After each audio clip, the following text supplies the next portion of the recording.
Untuk membahas mengenai sengketa Laut Cina Selatan sudah bergabung bersama kita Bapak Arya Sandiyuda, pemerhati politik internasional sekaligus doktor ilmu politik dan hubungan internasional dari Universitas Fatih Turki. Selamat siang Mas Arya. Selamat siang. Apa kabar hari ini? Baik. Baik, terima kasih sebelumnya sudah bergabung bersama kami di World Now CNN Indonesia. Lalu Mas Arya, pertanyaan pertama saya, mengapa sih Laut Cina Selatan ini menjadi sumber sengketa 6 negara? Apa yang istimewa? Seperti hasil dari pengadilan internasional untuk arbitrase kemarin, itu kan menunjukkan bahwa ada permasalahan dalam hal klaim wilayah. Dalam hasil kemarin 12 Juli dikatakan ada permasalahan klaim antara Filipina dengan Cina dan yang dimenangkan adalah Filipina. Ini menunjukkan satu di antara sekian negara ASEAN bersama Malaysia, Vietnam dan lainnya, Cina memiliki klaim kawasan.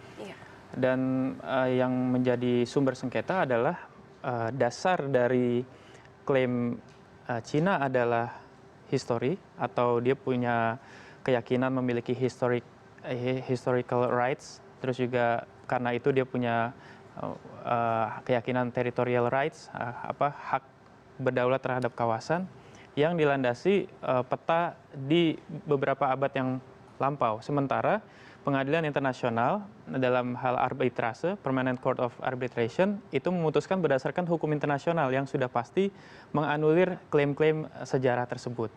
Artinya klaim sejarah Cina terhadap beberapa kepulauan di sana itu dianggap tidak berdasar, tidak punya landasan hukum internasional. Beberapa kepulauan juga didefinisikan oleh pengadilan sebagai bebatuan biasa, oleh karena dia low tide elevations, artinya dia ketika ada laut pasang dia tidak lagi tertutup ya, atau terlalu rendah, dan itu artinya dia tidak punya bukan merupakan kepulauan yang punya hak menarik garis 12 nautical miles dan menjadi wilayahnya dia. Dan beberapa keputusan lain yang menegaskan bahwa wilayah yang selama ini diklaim sebagai traditional fishing zone oleh Cina bukan hak mereka untuk mengatakan demikian, karena itu adalah wilayah ZEE Filipina. Tentunya keputusan semacam ini menegaskan atau memberikan peluang pembenaran bagi klaim-klaim serupa yang dinantikan oleh negara ASEAN yang lain seperti Malaysia, terus Brunei, juga Indonesia yang punya potensi klaim kawasan di dekat Natuna.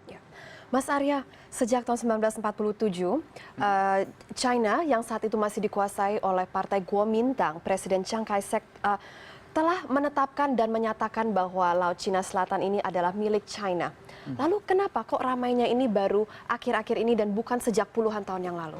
Ya karena memang baru sekarang kemudian salah satu negara yang claimant state yang punya sengketa klaim di ASEAN itu mengajukan ke Pengadilan Internasional Arbitrase yaitu 3 tahun lalu ya, sekitar 3 tahun lalu, yaitu Filipina.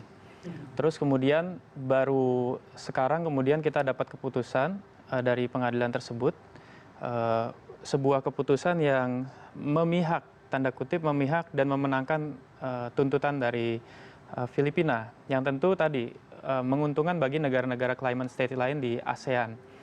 Dan yang menjadi sorotan kenapa ini menjadi suatu hal yang penting diperhatikan adalah kondisi pasca diputuskannya hal ini, sengketa ini, dan keberpihakan pengadilan terhadap Filipina, karena ini akan memberikan peluang bagi dua kondisi. Yang pertama adalah kondisi ketika Filipina diterima, ini akan sebenarnya punya efek diplomatik, menurunkan nilai tawar ASEAN, karena Filipina mengajukannya sendirian, tidak bersama dengan negara-negara ASEAN yang lain. Ini bisa menurunkan nilai tawar ASEAN. Sementara setelah keputusan ini yang dibutuhkan adalah soliditas ASEAN untuk menghadapi situasi yang berkembang. Yang kedua, konsekuensi pasca keputusan ini yang juga bisa menyebabkan kehebohan adalah kalau Cina betul-betul punya sebuah atraksi baru pasca keputusan ini dibuat. Kita sudah tahu bahwa Cina secara tegas menolak semua keputusan ini, bahkan sebelum PCA mengeluarkan keputusannya. Maka ini juga harus diantisipasi oleh Indonesia dan juga negara-negara ASEAN lain. Pertama, karena kita memang harus terus menjaga hubungan baik dengan Cina. Karena kita punya saling ketergantungan satu dengan lain, saling kebutuhan satu dengan yang lain. Yang kedua, bagi Indonesia dan beberapa negara ASEAN, kita juga tidak punya kepastian semua negara ASEAN bisa dibawa ke dalam satu sikap yang sama. Apakah pasti mereka bersikap sama dengan Filipina yang mengajukan secara sendirian?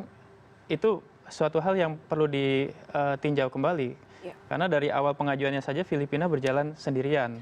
Dan dengan ketidakpastian sikap itu, Filipina sempat menyatakan bahwa mereka siap untuk melakukan negosiasi dengan Tiongkok. Lalu menurut Mas Arya, apakah bilateral meeting ini bisa membuahkan solusi atau hasil? Saya meragukan bahwa Filipina menyukai atau lebih memilih cara bilateral. Karena sejak awal, dari cara Filipina mengajukan tuntutan kepada Pengadilan Internasional Arbitrase, itu saja cara yang menunjukkan dia tidak percaya diri dengan negosiasi antar dua negara. Karena kan harusnya terjadi negosiasi antara Cina dan Filipina dulu. Beijing Manila harus berunding dulu, menyelesaikan sengketanya sendiri. Tapi cara Filipina mengajukan tuntutan ini menunjukkan dia tidak percaya dengan bilateral solution. Yang kedua, kalaupun dia ingin maju bersama dengan claimant state di ASEAN, tapi dia sudah memulai satu langkah yang sebenarnya merendahkan nilai tawar dari ASEAN sendiri ketika dia mengajukannya sendiri tanpa berbicara dengan negara-negara ASEAN yang lain, bahkan tidak berbicara dengan sesama claimant states. Jadi ini suatu hal yang harus dipertanyakan, apakah di masa depan Filipina betul-betul ingin menyelesaikan ini secara bilateral. Dan hal yang ketiga yang harus dijaga adalah bagaimana ASEAN itu tetap terjaga kebersamaannya dalam satu sikap yang sama, karena itu akan memudahkan proses perbincangan kita dengan China tanpa harus masuk ke dalam ajakan-ajakan negara lain di luar ASEAN, karena itulah yang menjadi perspektif sensitif dari China ketika PCA ini memproses tuntutan Filipina. Apakah China dalam misalkan di beberapa media Indonesia ada dubes China untuk Indonesia mengatakan dia mengkhawatirkan adanya campur tangan asing terhadap ASEAN. Maka proses selanjutnya kita harus menjaga ASEAN tetap solid dan tidak tergesa untuk melibatkan pihak asing terlebih dahulu. Jadi harus ada soliditas di kawasan ASEAN sendiri. Dan dalam konteks sengketa Laut Cina Selatan ini, apa sih peran Indonesia dan kontribusi Indonesia untuk meredakan tensi antara kedua negara dan negara-negara lain, 6 negara ini? Ya, yang pertama, Indonesia tentu sebenarnya tanpa harus disampaikan secara terbuka sangat senang dengan keputusan ini, karena ini membantu penegasan bahwa klaim atas wilayah tidak boleh atas dasar misalkan ancient Persian map gitu, seperti yang dilakukan oleh Cina. Terus juga kita menegaskan bahwa kewibawaan hukum internasional harus mengalahkan klaim historik, karena sebenarnya itu yang membuat semua negara bisa bersepakat hari ini. Yang kedua, Indonesia dalam hal menggalang negara-negara ASEAN untuk bersatu juga harus hati-hati untuk menjaga hubungan ASEAN antar sesama negara ASEAN, menjaga nilai tawar ASEAN terhadap Cina, juga terhadap negara-negara di luar ASEAN yang lain. Misalnya ketika ada ajakan untuk blocking ASEAN bersatu untuk anti Cina, nah itu juga harus hati-hati, karena kita telah memasuki tahun ke-25 hubungan hubungan ASEAN dengan Cina. Kita harus menjaga hubungan itu dengan baik, dan menjadi blok bersama dengan negara-negara seperti Amerika, Australia, Jepang itu akan juga memancing suasana yang lebih panas antara Cina dengan ASEAN. Misalkan Cina malah mengekskalasi dan melakukan militerisasi di kawasan Laut Cina Selatan, itu juga akan merugikan siapapun yang bersinggungan di sana, baik claimant states ataupun non-claimant states seperti Indonesia. Dan yang terakhir yang harus kita lihat bagaimana hubungan antara hubungan pasca keputusan ini harus ditinjau kembali bersama negara-negara ASEAN sendiri, karena dilihat dari prosesnya Filipina tidak mengajak kita berbicara sejak awal dan seterusnya. Wah, Indonesia sebagai negara terbesar di ASEAN, semoga Indonesia mampu untuk meredakan tensi antara negara-negara ini dalam sengketa Laut Cina Selatan. Dan yang paling penting adalah Indonesia sebagai negara ataupun kita sebagai warga negara harus menyadari, oh ternyata kita punya masalah di laut yang selama ini kita abaikan. Kita harus bangun lagi budaya maritim kita dan seterusnya. Mas Arya, terima kasih sekali atas waktunya di World Now CNN Indonesia. Dan sesaat lagi hanya di World Now.